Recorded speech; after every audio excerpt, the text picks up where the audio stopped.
This is fine. This is fine.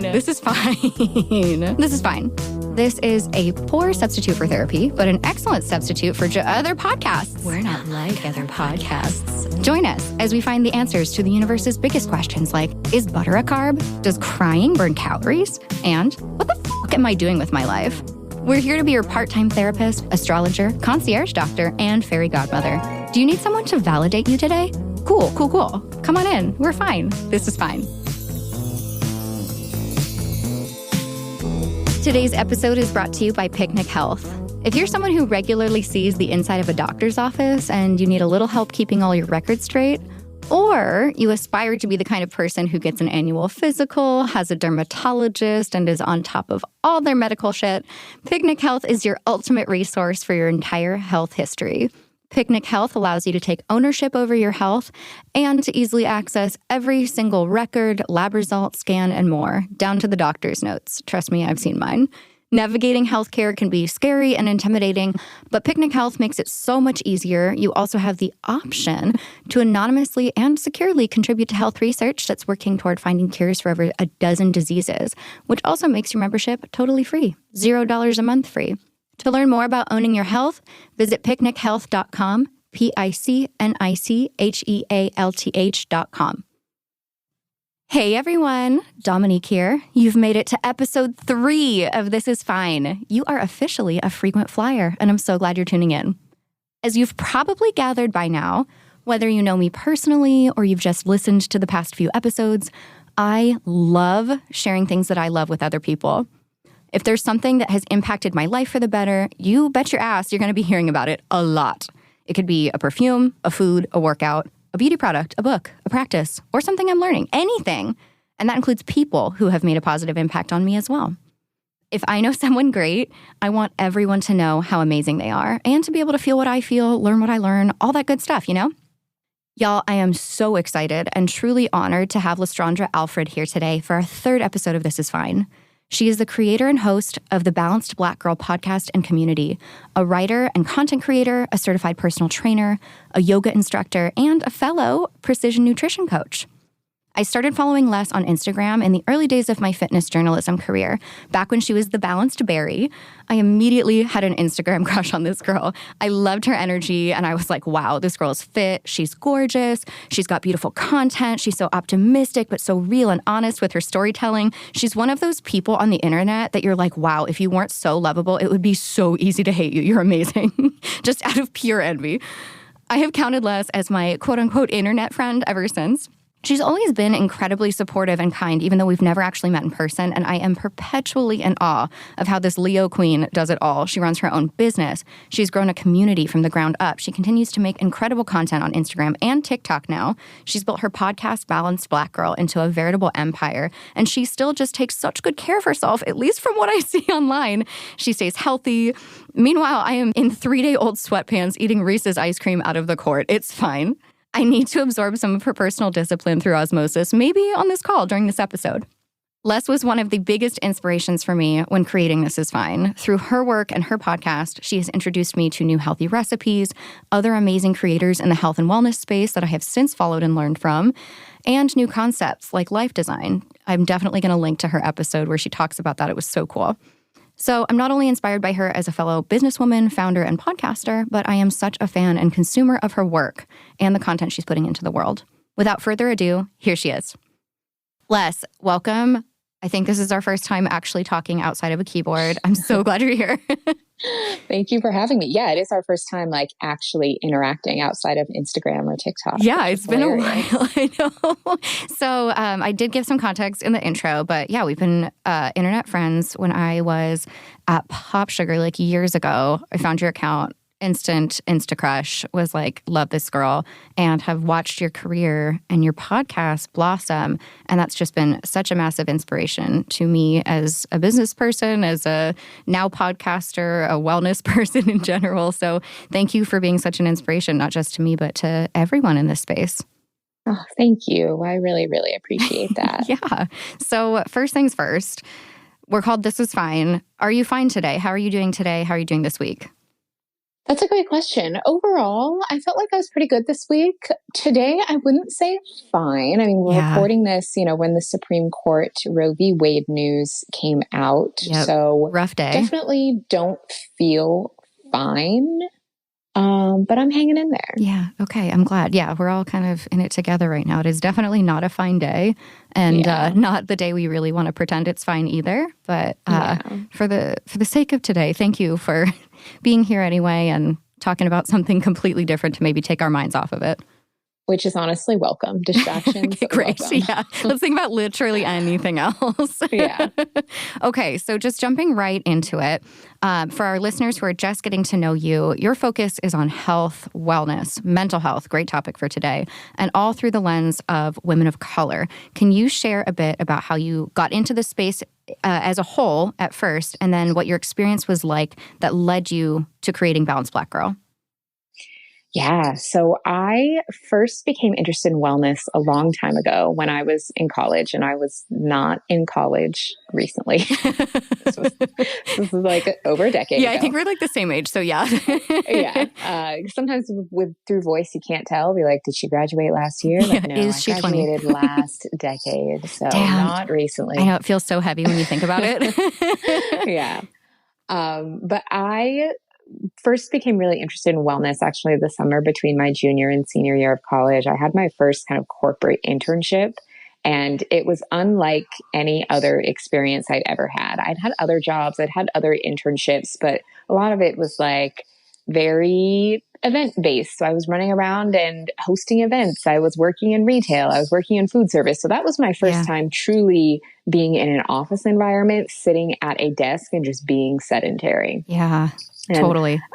I don't think that is particularly good for anyone from a health standpoint, but from the second I started that internship, my body just rejected the corporate environment. No, thank you. Truly. And I mean, I'm still in a corporate environment and my body is still rejecting it. And I'm like, I don't know what to tell you. We're doing the best we can. We're just surviving now. Truly. I'm like, listen, we're going to figure this out. But I was honestly like falling asleep at my desk at this internship. I was just so exhausted. I had no energy. And so I was like, okay, well, maybe if I like work out or something, will that help? Like maybe if I start eating vegetables. I mean, I was a college student. I was not. I literally lived off of body as a trash can. Yep. It was. Pizza and champagne. Yes. It was my diet all 4 years for the most part. And so I was like, okay, maybe if I start like bringing my own lunch from home, or maybe if I start cooking some of my own food, that will help. And it really did. I spent the rest of the summer really starting to cultivate these habits. I started, taking workout classes and getting more comfortable going to the gym and going on walks throughout the day. And I did notice that I started feeling a lot more energized, and I really liked the way I felt. And so by the time I went back to school for my senior year, it was something that I really wanted to continue on. And circumstances kind of forced me into that. Paying for college was like a really hard, thing for me and my family and for so many people. And so when I got back to school, I ended up being like short on tuition money and needed to cash in the meal plan that I was planning to have. So I ended up cashing in my meal plan to pay off tuition, and wasn't able to go to the cafeteria like I used to. And I was like, okay, well, maybe I'll start cooking for myself. And if I'm cooking, I may as well try and cook things that are kind of healthy. So I started getting really into blogs because this was like 2010. So at the time, that was all we had. Like there was no Pinterest, there was no Instagram, there was no TikTok. So it was truly like Googling things. I used to spend a lot of time on StumbleUpon, if anyone remembers StumbleUpon. Yeah, what an unlocked memory. Such a throwback to try and find like recipes and workouts. And it just started snowballing. Before I knew it, I was like making smoothies before my 8 a.m. class. Shout out to my roommates because they absolutely hated me and I was a terrible person for doing that. But I just started cultivating these habits, and it was kind of a perfect time right as I was on the cusp of adulthood, because then I graduated and I just kind of kept doing it. And these habits just kept building because I established them at kind of the perfect age to not really have experienced adulthood any other way. And so I was still obsessed with reading all of these wellness blogs. And after a few years, I was like, well, why don't I start a wellness blog? Like I studied comms. I worked in comms. I was like, I can write. I know just as much about wellness. I'd become a personal trainer. I was like, I know just as much as these people who I'm reading about. So why don't I start doing this? And so I started my first blog in 2014, and it has just been like a wild ride ever since. The Balanced Berry, I remember very well. Yeah. So cool and amazing that you did find it at that time. I wish that I had discovered wellness in college because similarly, I was a human trash can, Domino's, and vodka. Yes. So it took a while. But yeah, I love your story about feeling more energized and not particularly getting into wellness because, you know, you wanted to like lose weight or, you know, get swole or whatever. I don't know. But because you wanted to feel better in general. And I think that's something that has lasted until now. Like a lot of fitness trends, wellness trends will come and go, ebb and flow. But the idea of just feeling better in general, I think is something that has lasted and has given you, I think, an edge, right? Like an authority point of view, because that's what you've been the whole time. Yeah. Yeah. I mean, I think it's the reason why I'm still here. I think it's the reason why I still have these habits and that they've served me so well. Yeah, absolutely. So you've taken all of this from the blog originally, and now you've created your podcast and community. Do you want to talk about the impetus for creating that? Yeah. So I guess kind of picking back up where that story, that very just long paused. story I just told. Yeah. The second half of that long story was that I'd spent about 4 years blogging, focused really heavily on the fitness space. I mean, that was kind of my thing. I did a lot of fitness content. My Instagram used to be very fitnessy and very all about healthy recipes.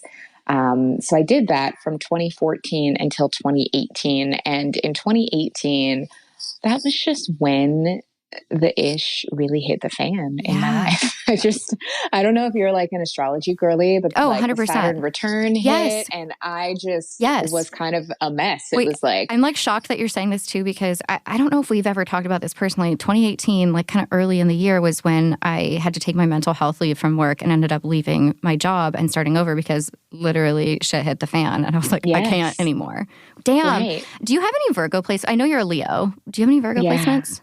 I do. I have a Virgo, Mars, and Mercury. Yep, although I joke that I cosplay as a Virgo because if I would have been born just a couple days later, I would have been a Virgo. And I feel like that's what I would prefer to be. So I pretend to be a Virgo. I feel like you're such a Leo though. Just like, really? Yeah. Like very goddess queen energy. Oh, yeah. I mean, I appreciate that. I think I just I'm so used to Leo slander where everyone's like, oh, I hate Leos. They're so annoying. They think everything's about them. And I'm like, I don't think that's what I do. Not at all. No, I get a very different vibe, but I also picked up on, obviously, as like a multi-Virgo.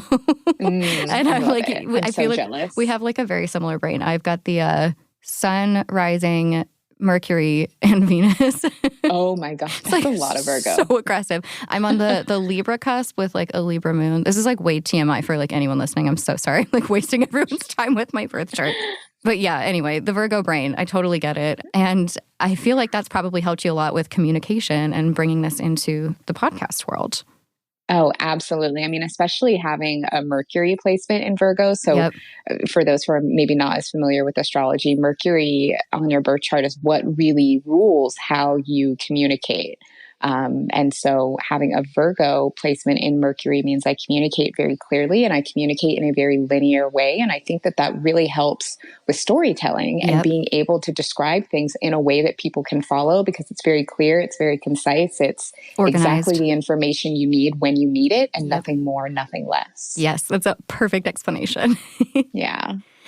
So shout out to Virgo. Shout out to our Virgo girlies or people who are cosplaying as Virgos. Yes. Love that so much.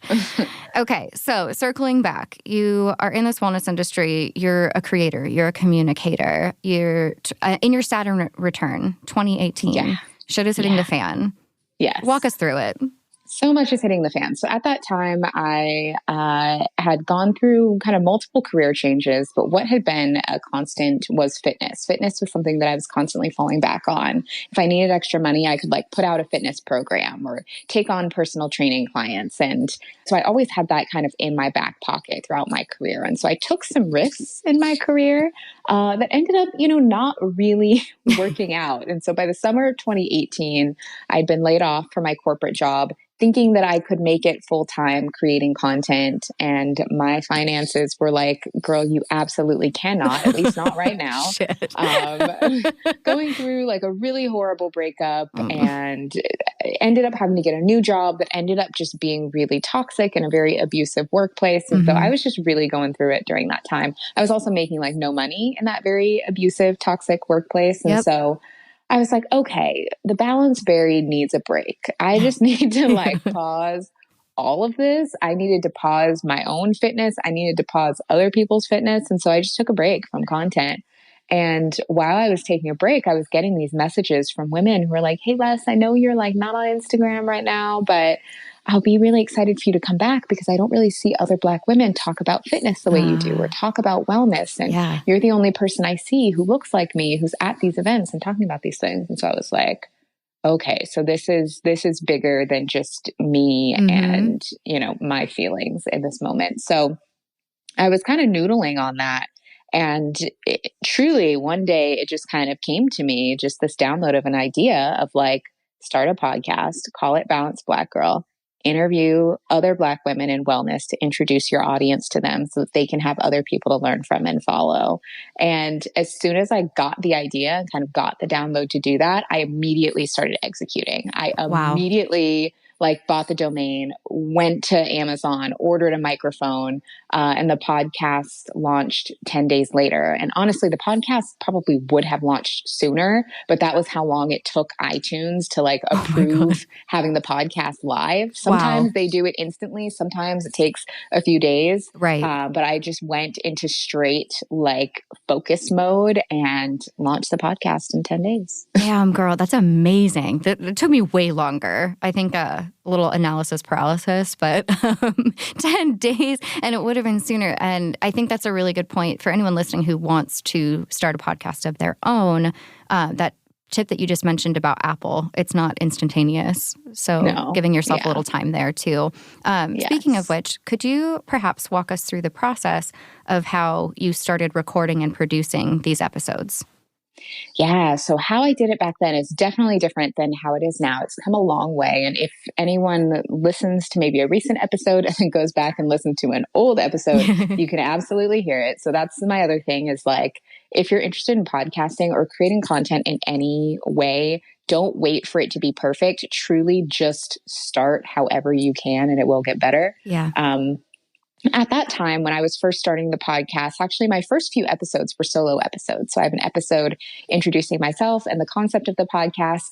And then a couple of the other episodes that I launched with were solo episodes that were actually just blog posts that I'd initially written for the Balanced Berry that were a few years old that I basically just kind of read. Awesome. And turned into podcasts. Yeah, it's good content. Yeah, it was good content. And, you know, it got me started and got me comfortable talking on a mic. And so when I was ready to start reaching out to guests, I actually started by reaching out to people that I already knew. So friends of mine who were Black women in the wellness space, which was really helpful because I didn't know what the heck I was doing. Totally. Interviewing people, no clue. And so interviewing people that I already knew and already felt comfortable talking to was super helpful for really strengthening that interview muscle to help me get more comfortable. Absolutely. So a lot of that looked like me just reaching out to them, seeing if they were interested. They say yes. I was using either Zoom or like Skype at the time. And I was spending time like combing through their socials, combing through their work, coming up with questions. I would record the episode with them and then I would edit it myself and then I would publish it. So all of it was very fluid, but it was all me doing kind of all of it. And I still do most of it now, but it was truly just all me at that time. And That's also wild. at that time, it truly was. Like, I actually don't know how I did amazed that. by that. But at the time, I also didn't have as much direction with it. So a lot of those initial conversations were more so about the guest and about hearing their stories and learning about their experiences being Black women in wellness or brown women in wellness, because I've also interviewed other women of color.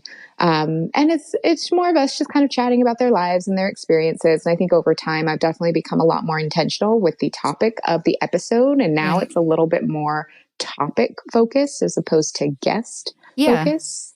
But that was how I started off. I love that, like developing your editorial direction and your editorial voice, but just starting with it first. And I think that's really natural too, to kind of have that progression from these fluid conversations into something that is, like you said, very topic-based. But you raised a really good point where in the early stages, you're doing everything by yourself. I do have my producer here who's listening. So I have one person helping me. But aside from that, like, you know, you do so much. When you're running a business, whether it's a podcast or anything else, you wear so many different hats. You have a team now.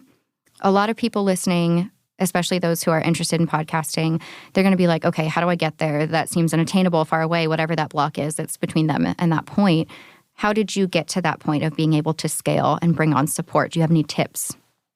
Yeah, well, I will also be totally transparent that I do not have as much support as I would like. So the main support that I have right now is my editor. Okay. I have a really great gal who edits my show for me. She's amazing. She makes it sound way better. Yes. She's worth every penny.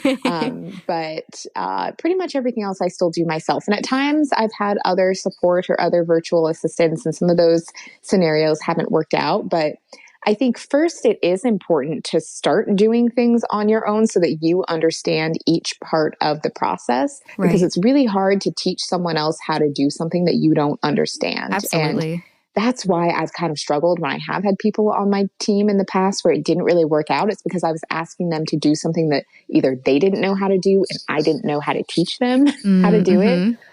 So I would say, either have experience doing it yourself so that you know how to teach, or get somebody who knows things that you don't know. Right, like a complementary skill.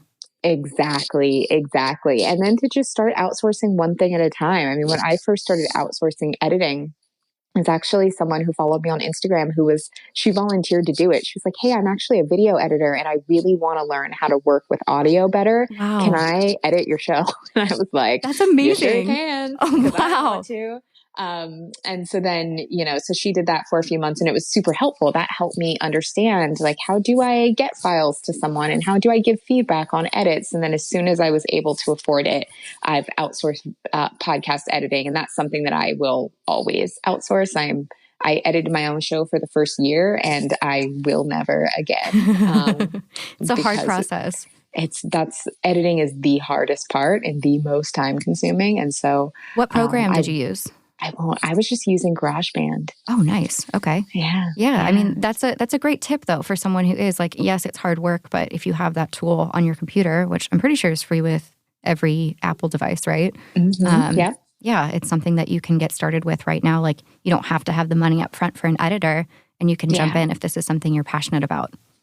Exactly. And, I will say though, what's funny is that back when I was editing my own show, I was a lot cleaner with how I talked. I messed up a lot less because I knew that I would have to be the one to fix it. Versus once I started having other people edit, I almost got a little bit sloppier and I would just kind of mess up all the time or misspeak because I knew that someone else would clean it up. They'll edit that out. It's fine.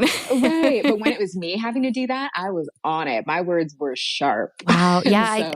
That makes a lot of sense. Yeah. You're like, I'm going to have to clean up this mess.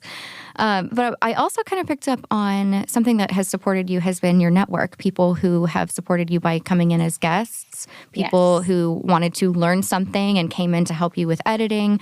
Do you have any networking tips for people who are starting a podcast themselves as well? Yeah, that's a great question. I would say podcasting is probably one of the most amazing networking tools that you can have. Yeah.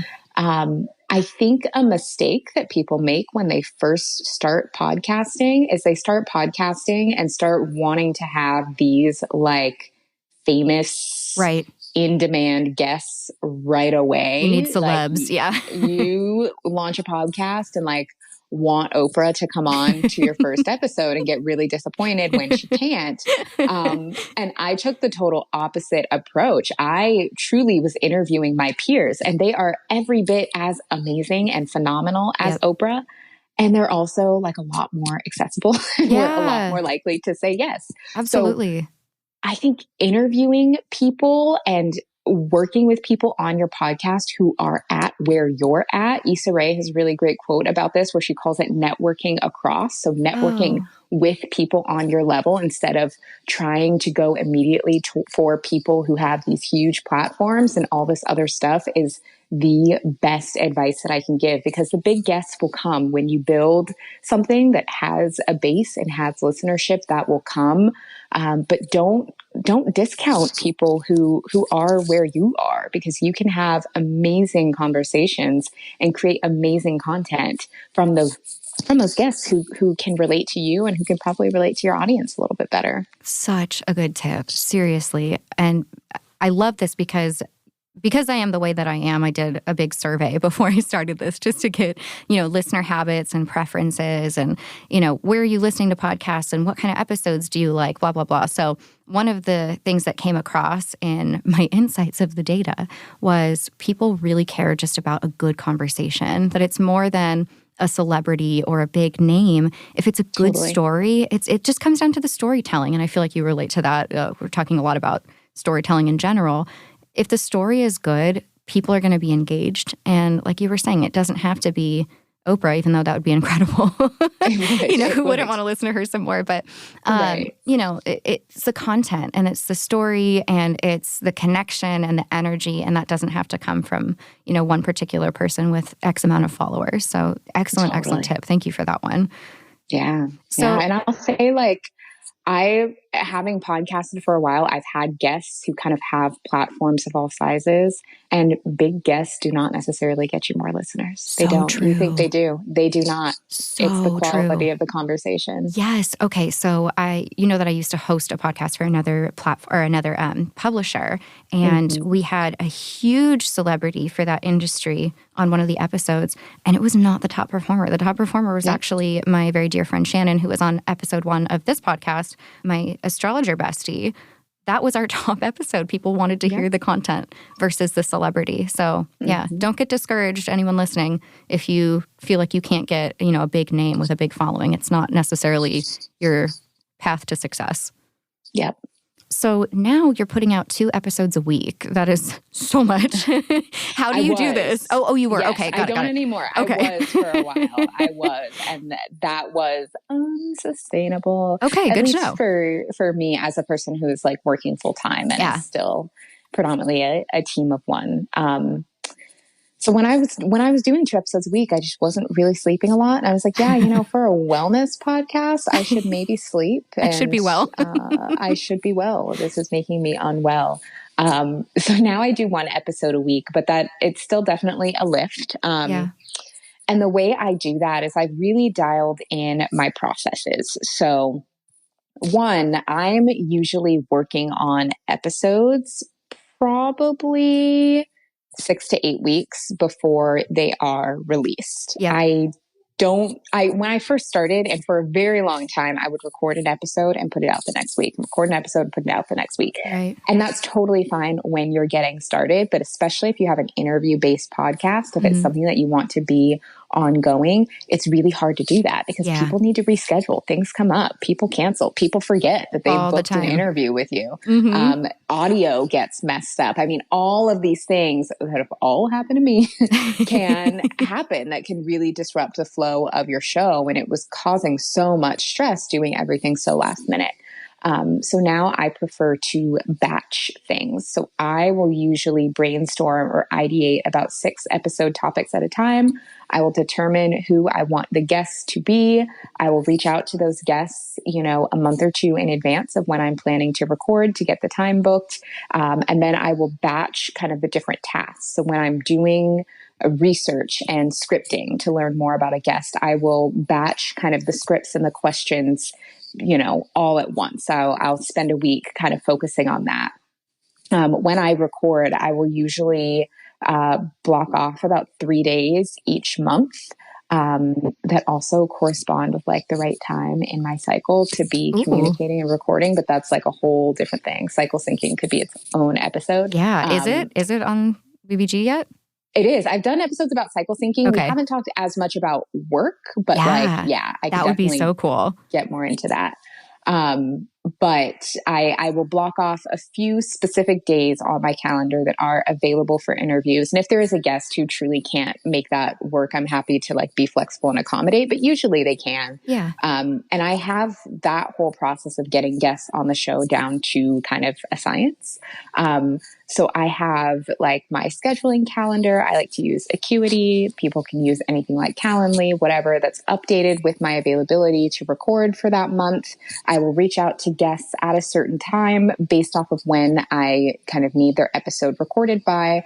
And before we actually book the episode, they have to fill out a form that just gets all of their information up front. So I'm getting their contact information. I'm getting their bio. I'm getting their headshot. I'm having them sign a little waiver that gives me, you know, permission to use their likeness in the show, all before they even book the episode. Wow. Once they book, they then get an automated confirmation that sends them to a guest packet, which just gives them more information about like what to record and what to do kind of for that day of. And then they get automated reminders. I think one like 48 hours before the interview, one 24 hours before the interview that has a link to the software that I use to book. So it's all super automated. I'm never going back and forth with people trying to figure out scheduling. I'm not going back and forth with people trying to chase down someone's bio or headshot, Right. because I get all of that at once. And that has made it so much easier. Holy shit. I'm like just sitting here just like taking notes like, thank you, professor. Like, this is so good. Your brain is a machine. I love it. Oh my God. Yeah, that's how I operate. Wow. Yeah. This is obviously giving me life based on how my brain operates. So thank you for this lesson. That's insane. Okay. So like another podcast related question, you've built a brand, right? You've built this brand that's based on you as a person, your personality, and your community, right? And I feel like that, at least from my perspective, can feel extremely intimidating when your personality is a huge part of your brand, and it might take a toll on mental health. Is that the same for you? Like, do you have this kind of like, okay, this brand and this business is attached to who I am? I have. Yeah, I've definitely struggled with that. And it's something that I've gone back and forth with. And I think in Balance Black Girl, in its evolution, there have been times where I've been more forefront at putting myself in the brand. Right. And then there's also been a lot of times where I've been kind of hiding behind the brand and there's less of me. There will be long stretches of time where on the podcast, it's all interviews and like no solo episodes. So if you see a long stretch of all interviews and no solos, that's an indication that Les is hiding. Okay. And then if there are more solo episodes and I'm being a little bit more upfront and talking and putting myself a little bit more out there, that's like a time where I'm feeling more comfortable with it. Yeah. And I used to give myself a hard time about those times that I wasn't feeling as comfortable and feel like I had to be at the forefront all the time. And now I'm actually realizing that, I don't know, it's okay if I'm not at the forefront sometimes. And Totally. sometimes it's okay if I am. I'm kind of embracing that as seasons of what makes me feel well and what makes me feel safe and supported. And sometimes like me being all up in the mix is not. And so then I focus some more on guests. And then sometimes I think that I do have a valuable perspective about a certain topic, or I've researched something and I'm really passionate about it and want to be the one to share it with my audience. So then I will be, more in the forefront. So I kind of let it flow depending on how I'm feeling, but it's definitely impacted my mental health at different times. And that's usually when I know it's time to take a step back. What a beautiful strategy of approaching it like a season or a cycle and having those pieces in place so you can scale back a little bit when you need to. I feel like that's another excellent tip for anyone listening. If you're going to set this up, maybe give yourself the opportunity. If you were thinking that you were going to do a lot of solo episodes, consider, integrating more interviews or, other formats that might give you a chance to kind of retreat a little bit into yourself so you can protect your peace. Yes. Do you have any other thoughts on solo versus interview episodes?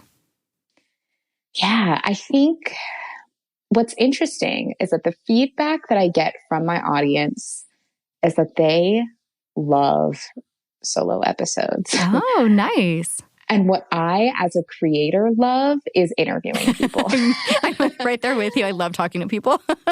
Interviews are just so much more fun to me. Like I get to sit and have a conversation with someone who has an expertise in something that I probably don't know much about and just learn from them. Like that is so fun to me. But from the audience perspective, I kind of get where they're coming from when they're like, you are the person I've built this bond with. I Right. want to hear from you. And so I try to balance it a bit. I think Balanced Black Girl wouldn't be what it was if it weren't for interviews. So Right. while I appreciate that people do love my solo episodes, and I take that for the compliment that it is, I know I wouldn't have the listenership I have if I never had interviews. That's a big part of the brand. So I try to balance it, and I probably now have a more even split between solos and interviews, but I think it's all about understanding what your audience resonates with, and then also what you as a host are comfortable with. Totally. Well, it's in your title, balance. You got to have a balance of the two. Absolutely. Yeah, exactly. Kind of scaling back a little bit to the business as a whole. I think we both are in that like subsect of like younger millennial that went through girl boss, gaslight, gatekeep era. Being a woman who created her own business, her own company, what does that look like to you now? Like being a woman in business, it's not girl boss anymore. Like how has this energy vibe changed, grown, developed for you? Totally. Yeah. I have so many thoughts about this because I did work for a company that was female led and was very centered on all of that, but it was truly the most toxic place I've ever worked. It's such a bummer. It's such a bummer, so disappointing. Yeah. And what that experience really taught me was that if you have someone who is either a woman or a person of color or another kind of underrepresented demographic leading a business, but doing the same old practices that we know are exploit people and are not good for anybody, it doesn't make it any better. Yeah. And so I see having my own business as an invitation to do things differently. It's an invitation to not repeat the same business practices that I've seen other people do. If I know that they're harmful, if I know that they're exploiting people, changing who's doing the harm doesn't make it any less harmful. And I think that's where the girl boss era kind of met its downfall. Right. Absolutely. Was that people realized that. We're like, wait, but they're just doing the exact same thing. Now, I do think that there's also something to women being held under more scrutiny and facing harsher consequences for a lot of things that men in business have done. And I think that's absolutely valid. And I think it's not fair, but it also doesn't absolve harm. Absolutely. And so I think for me, having a business has really been all about, am I having a business that I would want to work for? Like everybody who starts a business does so because they either have an idea or a passion, or maybe they don't like where they work or they want something to be different. So it's truly your opportunity to rewrite the rules and to make things different. Yes. Break the cycle. Yeah. Love that. Thank you so much. Seriously, you came on here season 1 so early in the game. You've offered support for me, for the listeners. Like this is such an incredible gift of your time, of your wisdom. For our listeners who would like to connect more with you, learn from you, where can they find you beyond the podcast? Yes. So the podcast is Balanced Black Girl. You can listen to it every Tuesday, wherever you're listening to this. You can connect with me on Instagram. I'm at Balanced Less is my account, or Balanced Black Girl Podcast is my podcast account. And then I've been doing more of the TikTok lately. Yes. I can say I love the Clock app, and I'm probably going to be prioritizing the Clock app more. So you can find me at Balanced Less. Yeah. And then I'm always sharing what I'm up to there, whether it's sharing my newsletter, sharing the podcast, sharing the blog. I do still do all of those things. So you can catch me in those places as well. I know I've been following your TikTok ever since I got a TikTok. Like absorbing all the information I can. I need to learn more about this cycle syncing stuff. So I'm looking forward to even more on that on the podcast and TikTok, Amazing. obviously. Yes. Thank you. This has been such a joy. I so appreciate you. Thank you so much for having me. Isn't she awesome? I love her. Okay, so now that we are at the end of this episode, if you haven't hit subscribe or download or left a review, we would love it if you did that real quick before heading to Les's podcast, Balanced Black Girl. She is also on whatever app you're currently using right now to listen to this episode. So go check out her series right now and experience more of her magic. Tune in next week. We're going to be sticking to an every Wednesday schedule from here on out because we love consistency, right? Love that for us. Next episode, we're talking about confidence, insecurities, feeling better about yourself with a nice little coaching session from a certified mindset and confidence coach. I know, right? If you'd like to support This Is Fine and help us continue these coaching sessions and conversations, you can join our Patreon at patreon.com/thisisfinepodcast, all one word. We're going to be rolling out merch, bonus episodes, health coaching tips from yours truly, and curated shopping lists and guides. We'd also love to hear from you. If there's something that you'd like to see on Patreon, whether that's a bonus or a product or whatever, or there's a topic that you'd like us to cover on the show, you can email us at IMFINE, IMFINE, no apostrophe, at thisisfinepodcast.com.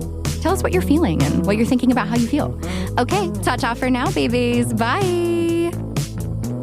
Thanks for tuning in to this episode of This Is Fine. I've been your host, Dominique Michelle Astorino. We're based in San Diego, recording in studio at DLI Productions in Pacific Beach with Emmy Award-winning sound designer Dan De La Isla. This is a comedy and advice podcast, but for legal reasons, this entire podcast is a joke and none of it is medical advice. To download the transcript or learn more, visit thisisfinepodcast.com.